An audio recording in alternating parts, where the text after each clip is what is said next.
When you know within yourself that there's something you want to do, and I believe that all of us were born with a purpose, that all of us have something that we are supposed to do, that all of us have some goodness within us, and that goodness gives us a responsibility to manifest our greatness. Not only is it possible for you to have your dream, but it's necessary. It's necessary that you have it, that you work on it, that you develop yourself, that you go for what is yours in the universe. Every single day when you wake up, you better be spending time on your dreams. You better be spending time on you ain't got time to waste. It is a sense of urgency. It's a character of who you are. It's not the title that makes you. It's not the success that makes you. The character defines the success, defines the fame, and it starts right there. They're won in the thousands of hours in the training room, in the labs, in the 5 a.m. runs, and it's raining, when everyone else is sleeping. That's when it's won. The heart of a champion is a light switch that's always on. It doesn't go on and off when someone's watching. It's constant. It's how you look at something. If your name's attached to it, and you do it right, the best of your ability every single time. And the problem with some of y'all is you want somebody else to support your dream. It's yours.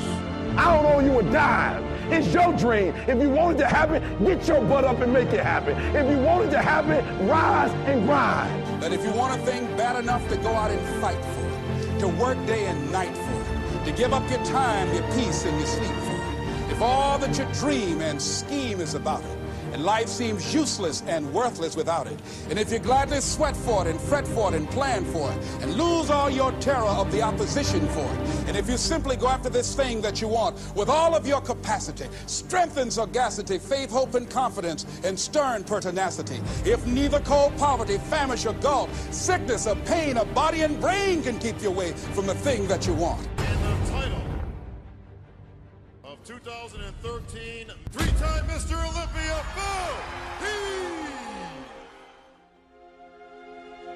Now that's that thing called life, is that it is always changing. Sometimes you're up, sometimes you're down. I can tell you that now.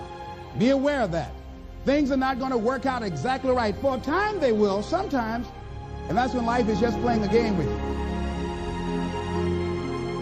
I don't want to play anymore. I don't care how good you are. I don't care how talented you are. I don't care how much you work on yourself. There are some times when things aren't going to go right. They just are not going to go right. There are times when anything that can happen will happen.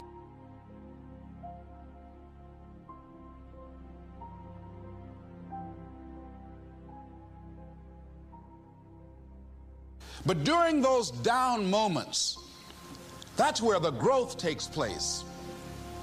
That's where the work is. See, anybody can feel good when they have their health, their bills are paid, they have happy relationships. Anybody could be positive then. Anybody can have a larger vision then. Anybody can have faith under those kinds of circumstances. See, but the real challenge of growth, mentally, emotionally, and spiritually, comes when you get knocked down. And some of you in your life, the reason why you're not blowing up, the reason why you're not successful, you have not learned to pass. You think just because it's an opportunity, it's for you. And not every opportunity is for you. All of us have experienced some tragedy, and if we haven't, we will. And you can either let it destroy your life, or you can build upon it. You can permit it to let it hold you down, or you can decide, I'm not going to let that happen to me. I'm bigger than this. It's not going to be easy. When you want to change, it's not easy. If it were in fact easy, everybody would do it. But if you're serious, you'll go all out. We all fall down in life. The question is, who gets back up? Forgive and grow. You're about to separate yourself from the pack, and you're about to be on top. If you want to begin to move into your own personal greatness, you've got to be willing to go against the tide. You've got to be willing to harness your will and say, in spite of this, I'm in control here. I'm not going to let this get me down. I'm not going to let this destroy me. It's not your circumstances or your situation that determines if you're going to be successful or not. I've been telling you, it's your mindset. It's the way you see it. It's the way you think it. Your mind is the battleground. Touch somebody and tell them the enemy's after your mind. Out to worry you to death. Out to stress you to death. Out to break you down.